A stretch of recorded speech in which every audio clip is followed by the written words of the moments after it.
Welcome to English Storytime Adventures.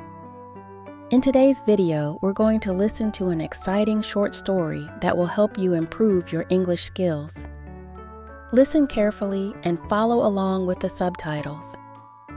Before we begin, here are some key words you'll hear in the story. Pay attention to their meaning and try to use them in your own sentences later. Nuclear, relating to the nucleus of an atom, or the energy produced by splitting or joining nuclei. Mutual, experienced or shared by two or more parties. Hectare, a unit of surface area measurement equal to 10,000 square meters. Density, the degree of compactness of a substance or a measure of the amount of something in a given area. Now that you're familiar with these words, let's begin the story. Jack and Samuel had been friends for as long as they could remember. They met in high school, bonded by their shared love for science, and grew up together in a small town. Now in their late 40s, life had taken them down very different paths. Jack had become a renowned nuclear scientist while Samuel had chosen a quieter life as a farmer, tending to his family's land of 50 hectares. One morning, Jack received a phone call from Samuel. His voice was softer than usual. "Jack," he said, "I've been thinking a lot lately. We've achieved so much, but I can't help feeling like there's something missing." Jack knew exactly what Samuel meant. He had spent years studying complex equations and calculating atomic density, but he had neglected something important: living life to the fullest. Samuel continued, "Let's do something crazy, something we've always talked about. I have a bucket list." Jack was intrigued. They met later that day, and Samuel revealed a notebook filled with dreams and goals they had once scribbled down in their youth. "Let's not wait for the perfect time, Jack," Samuel said. "Time has its own plans. Let's do these things while we still can." Their first destination was a mountain range far from the town, where the sky seemed to stretch endlessly beyond the horizon. They trekked through dense forests, their spirits lifted by the fresh air and the mutual excitement of embarking on this journey together. On the second day of the hike, they reached the foot of the tallest peak. They set up camp and built a fire. As the flames flickered, Samuel looked at Jack. "You know, in farming, everything depends on density, how close the seeds are planted, how the crops grow. But life isn't about packing things in. It's about giving each moment space to breathe." Jack smiled. "It's like nuclear energy, isn't it?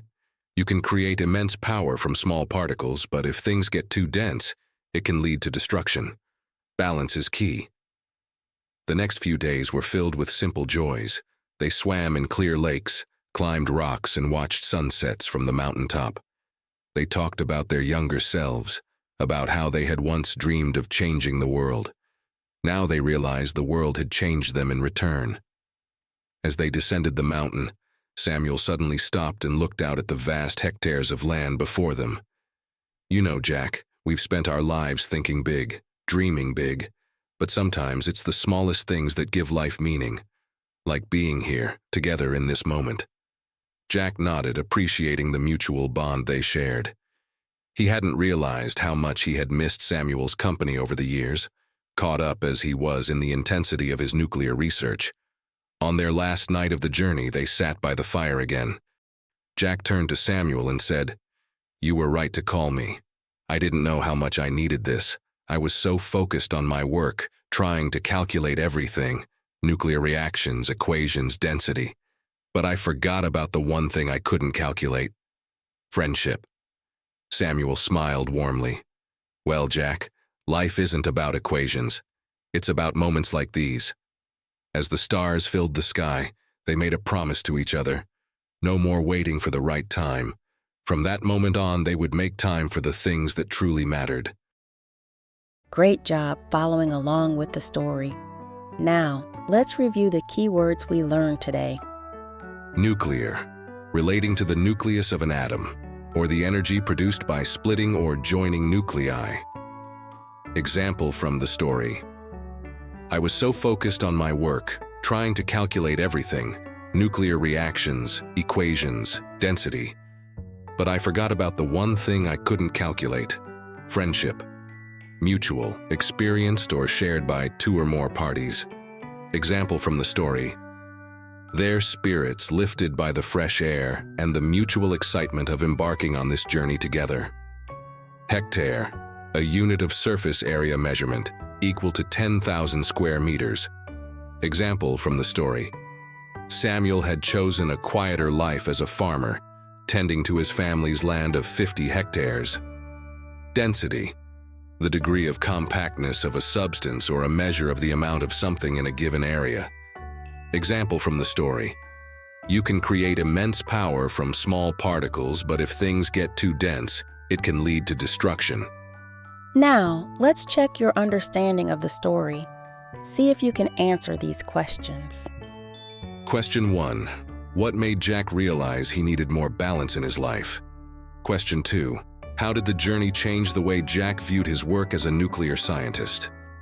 Feel free to pause the video and write down your answers in the comments. Great work today. Well done. You've just completed another story with English Storytime Adventures. If you enjoyed this story, make sure to hit the like button and subscribe to the channel for more fun and educational stories. And don't forget to leave a comment with your thoughts or answers to the questions. I'd love to see how much you've learned. Keep practicing, and I'll see you in the next episode of English Storytime Adventures. Until then, happy learning.